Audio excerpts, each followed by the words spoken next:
Agora, na entrevista do dia, conforme anunciamos, vamos abrir o canal aqui para conversar com a senadora Simone Tebet do MDB, a gente fazendo um balanço aí dessa eleição da mesa diretora do Senado. A presidência em destaque, há 2 anos a senadora Simone Tebet abriu mão de uma candidatura numa articulação em que o Brasil inteiro acompanhou aquela votação, apoiando esse atual presidente, Davi Alcolumbre, do DEM. Hoje, praticamente, o cenário é de possivelmente 3 candidaturas, né? Davi Alcolumbre apoiando o candidato Rodrigo Pacheco, do DEM de Minas Gerais. O movimento Muda Senado, com 18 senadores, também tem 2 ou 3 pré-candidaturas. O jornalista Jorge Cajuru, de Goiás, ele que é do Cidadania, e possivelmente também a candidatura, vão definir, Major Olímpio, do PSL de São Paulo, e o MDB, que tem um histórico, uma tradição de presidir as casas do Congresso Nacional, Senado e Câmara, com a grande bancada que tem, ao menos 4 pré-candidaturas. Dentre essas pré-candidaturas, o nome da senadora Simone Tebet, que abriu mão há 2 anos atrás. Senadora, é um prazer tê-la conosco aqui no Jornal da Hora. Bom dia. Bom dia, o prazer é meu, Arthur, em seu nome eu gostaria de cumprimentar todos os ouvintes da Rádio Hora. É sempre um prazer começar a semana conversando com a nossa querida população de Campo Grande, Mato Grosso do Sul, através do rádio. A senhora preside a Comissão de Constituição e Justiça, e em outras entrevistas aqui aos microfones da Rádio Hora, a senhora deixou claro já há mais de um ano de que seu nome figurava dentre aqueles que poderiam disputar, até pelo histórico que foi a última eleição do Senado, onde a senhora conquistou a simpatia do Brasil numa sessão que marcou a história do Senado e do Congresso. Como anda o projeto desta candidatura, já que no próprio território do seu partido, senadora, a senhora tem pelo menos aí mais 3 nomes, né? A política anda mais dinâmica do que a gente normalmente tinha no passado, né? Você acabou de dar informações que de ontem para hoje, em pleno domingo, você imagina, né? Em pleno domingo já foram alteradas. Ontem mesmo eu falei com o jornalista Cajuru, que é do Cidadania, e disse que se o meu nome fosse escolhido, ele não tinha problema de repensar a candidatura dele e abrir mão de uma candidatura para me apoiar. Quer dizer, não fechamos questão, conversamos por muito tempo pelo telefone, mas ele disse que não tem dificuldade, eu não teria dificuldade de me acompanhar se fosse eu, ou se for eu a escolhida candidata dentro do MDB. Também em relação à escolha dentro do partido, hoje, em função do presidente Bolsonaro ter dito que, a princípio, o candidato vai ser realmente o candidato do DEM, o candidato do governo, os 2 líderes do MDB que seriam candidatos ficaram numa situação complicada, porque são líderes do governo, um é líder do governo no Senado, outro é líder do governo no Congresso Nacional, e são os 2 pré-candidatos do MDB, que é o Fernando Bezerra e o Eduardo Gomes. Exato. E, consequentemente, eles não são candidatos, e a disputa, portanto, nessa semana, será uma disputa agora, essa semana, no máximo até quinta ou sexta-feira, dentro da bancada, entre o meu nome e o nome do Eduardo Braga.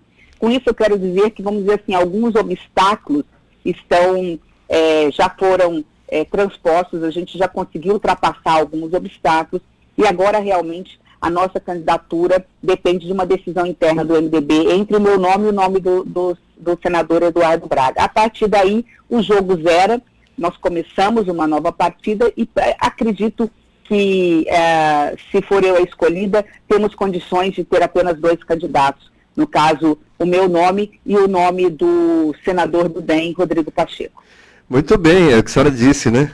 Muda a cada dia. Eu trabalhei muito com as informações da Folha de São Paulo, aí do sábado, e a senhora com as reuniões de ontem, quer dizer, é um tipo de eleição que até no dia, né? A última eleição foi a grande demonstração, em que a sua postura republicana, cidadã, ficou marcada naquela eleição. O Brasil acompanhou de perto quando a senhora retirou uma candidatura e estrategicamente construído com um bloco, não sozinha, mas a senhora capitaneou, esteve à frente do desmonte de uma candidatura que o Brasil recusava, do Renan Calheiros, Agora, fazer com que a eleição do Senado e da Câmara traduza o sentimento do povo também é um outro exercício muito difícil, hein, senadora? Bom, agora você tocou talvez na grande razão da minha candidatura ao Senado, Arthur.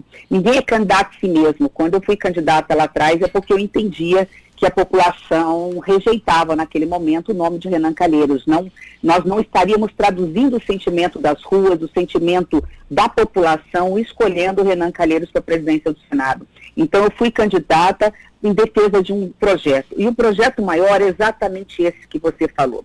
Além do papel do Senado Federal, de com independência, defender a democracia, defender as instituições e votar os projetos importantes para o país, é preciso que o Senado Federal tenha uma agenda própria, uma visão própria de país, de desenvolvimento, na luta realmente dos interesses da sociedade. O principal, a meu ver, é aproximar o Senado Federal e, portanto, o Congresso Nacional da população brasileira.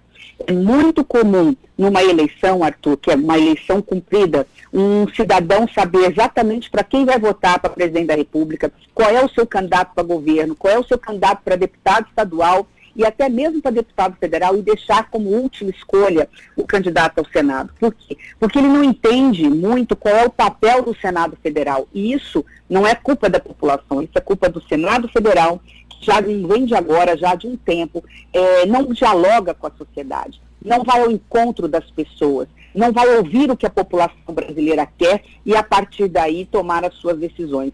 Eu acho que o grande papel de qualquer presidente do Senado que ganhe a eleição a partir do 1º de fevereiro é, sem dúvida nenhuma, de um lado, ajudar a debelar essa crise sanitária, essa crise econômica sem precedentes nos últimos 30 anos, e, paralelo a isso, se aproximar dos interesses daquilo que a população efetivamente quer. Agora, 7h50, a senadora Simone Tebet conversando com os ouvintes da Rádio Hora, nos 92,3, nas redes sociais, e muitas participações. Há uma interatividade, antes mesmo da entrevista da senadora, muitas pessoas torcendo por esse projeto, uma sul-mato-grossense, e uma mulher presidindo o Senado, hein, Carlos Araújo? Exatamente, Arthur Mário. Bom dia, senadora Simone Tebet, carregando a tradição, né, Mato Grosso do Sul, nós já tivemos o senador Ramos Tebet, o senador José Fragelli também já participou aí desse importante cargo lá no Congresso Nacional. Agora, bom dia, senador, eu gostaria de perguntar, o sistema de votação já está definida, seria presencial e também com voto secreto no envelope, com cédulas, já está definido isso? Bom dia. Sim, primeiro é presencial. Não tem como ser diferente, porque há um sistema ali muito claro no regimento interno que exige a votação em cédula, depositada na urna, com 2 escrutinadores, quer dizer, um de um candidato, o outro senador de outro candidato, fiscalizando, abre-se a cela, apura-se o resultado, e se não houver maioria absoluta, na hipótese de termos 3 candidatos, há um segundo turno imediatamente em seguida. Normalmente não chega-se ao segundo turno, se resolve ali normalmente no primeiro turno, mas a resposta é sim. Num primeiro momento, até que se diga o contrário, nós estamos acompanhando com alguns colegas e o presidente atual da casa tem dito que não consegue criar um sistema pela internet, pela eletrônico, que permita a votação semipresencial. No máximo, para proteger senadores com comorbidade, com doença ou com acima de uma certa idade, que se sentirem inseguros na votação dentro do plenário, nós poderíamos estar criando fora do plenário, porque o plenário é um lugar menor, né, então mais fechado, criaria uma segunda alternativa dentro do Senado, que é muito grande, onde tivesse um local mais arejado, mas isso também ainda não foi discutido. E aí, se você me permitir, o Arthur fez um comentário antes de você falar, mas eu acho que precisa ser mencionado, né? Embora em graus diferentes, a minha candidatura à presidência do Senado também representa a candidatura de uma mulher e de uma mulher sul-mato-grossense. Você veja, eu fui a primeira prefeita da minha cidade, e não falo isso com nem orgulho, eu falo isso com tristeza, a primeira vice-governadora de Mato Grosso do Sul, a primeira presidente da comissão mais importante do Congresso Nacional, que é a CCJ, é um pouco de indignação com a história, né? Eu fico um pouco indignada. Nós somos a maioria da população, a maioria dos eleitores, nós somos a maioria nos bancos das universidades, e o timbre do legislativo e da política ainda é um timbre único e praticamente quase que exclusivamente masculino. E não precisamos nem pregar a igualdade de 50% de mulheres e 50% de homens, não. Mas é muito triste vermos que no cenário do mundo nós não chegamos a 15% das mulheres na política e estamos atrás da maioria absoluta dos países aqui, da América Latina, da América do Sul e do mundo. Então, assim, acho que o Brasil deve, sim, ou pelo menos o Senado deve ao Brasil, pelo menos a levar a sério candidaturas femininas. Eu vou também com essa missão de representar Mato Grosso do Sul, não só as mulheres, mas também as mulheres de Mato Grosso do Sul, e é por isso também, aí complementando a fala que tinha a pergunta do Arthur no início, é que sou também candidata à presidência do Senado. Senadora Simone Tebet, para fechar, né, eu vou colocar duas perguntas aqui. A próxima etapa, ou as próximas etapas, quando a senhora disse que o nosso amigo senador Jorge Cajuru, polêmico na sua vida profissional e polêmico aí no Senado, gosta de transparência. Quando ele sinalizou ontem, no domingo, apoiar a sua candidatura, ele traria mais alguns senadores, aproximadamente 18 ou 20 lá do movimento Muda Senado, ou seria somente ele individualmente? E, relembrando, na eleição anterior, o presidente Jair Bolsonaro sinalizou, pelo menos da imprensa, não sei se teve uma audiência com a senadora, em que ele tinha simpatia por sua candidatura já naquela eleição que o Alcolumbre venceu. Bem no comecinho, enfim, tinha uma admiração pela senhora. Algum sinal depois disso, ou o presidente, em algumas posturas da senadora, ele se distanciou daquilo que ele um dia declarou à imprensa? Bom, começando pela resposta em relação ao Cajuru, a conversa com ele, que foi muito positiva ontem, na realidade faz parte de uma conversa de grupo. Eu tenho conversado muito com o Podemos, com o PSDB, com o PSB, com o PSL e com a Rede, que formam, na sua grande maioria, à exceção do PSDB, formam esse grupo chamado Muda Senado. Eles têm simpatia pelo meu nome. Na realidade, eles estão esperando ver se o meu nome vai ser o nome indicado pelo MDB para ver se o bloco vem. Se eu for indicada pelo MDB, o bloco tem facilidade em me acompanhar. Consequentemente, nós traríamos, somando-se aos 15 votos que o MDB já tem, porque o MDB amanhã filia mais 2 senadores, e nós saímos de uma bancada de 13 para uma bancada de 15 senadores.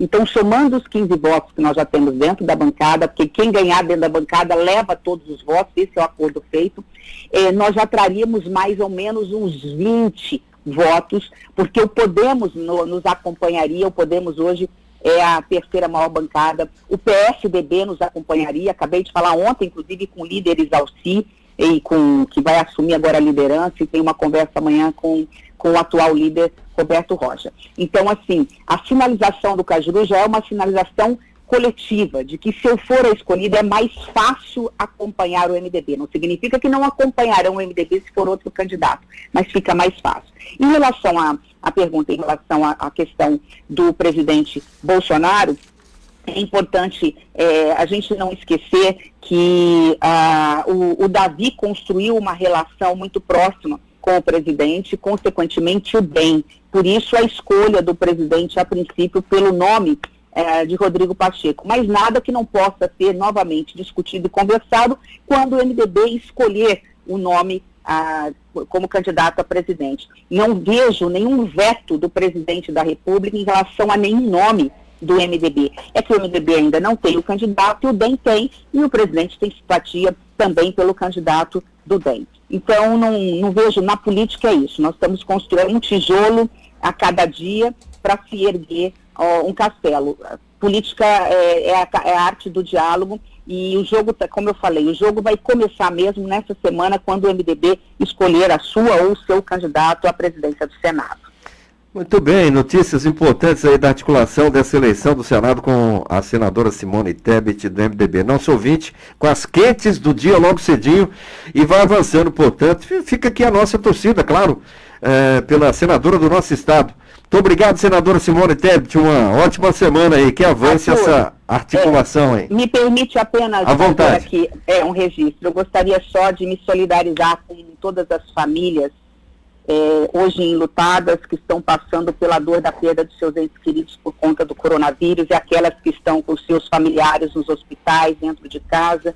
Esse é um momento realmente de muita tristeza, embora começamos o ano muito esperançosos com a vacina que está chegando. Então, em nome, que eu acabei de saber ontem, né, do médico Robson Fukuda, que minha irmã, que é médica, conhecia muito bem e era muito querido pela população, eu gostaria aqui de deixar realmente o meu carinho, a minha solidariedade e dizer que estou analisando a possibilidade de apresentar um projeto no Senado para permitir a pensão vitalícia para os companheiros ou companheiras, os profissionais de saúde, médicos que...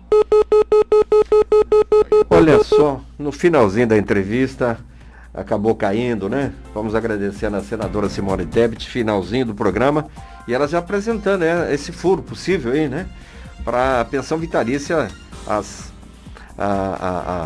aos cônjuges, né? Dos que morreram na Covid aí, né? É verdade, né, Arthur? Porque perdemos aí grandes profissionais, né, de linha de frente no combate à pandemia. Só no HU morreram 5 médicos. Então, Dourados, né, as também, principais cidades também morreram aí várias profissionais da área de saúde que estavam na linha de frente aí e acabaram sendo contaminados pelo coronavírus. Então, eu acho que uma boa iniciativa, uma ótima iniciativa da senadora Simone Tebet. E a candidatura vai avançando, hein? Você viu o raio-x que ela trouxe agora? E essa conversa com o movimento Muda Senado, a grande informação do dia, né? Isso é uma informação de interesse nacional aí. Final de semana ninguém apontava isso. A senadora trazendo aqui para os ouvintes do Jornal da Hora.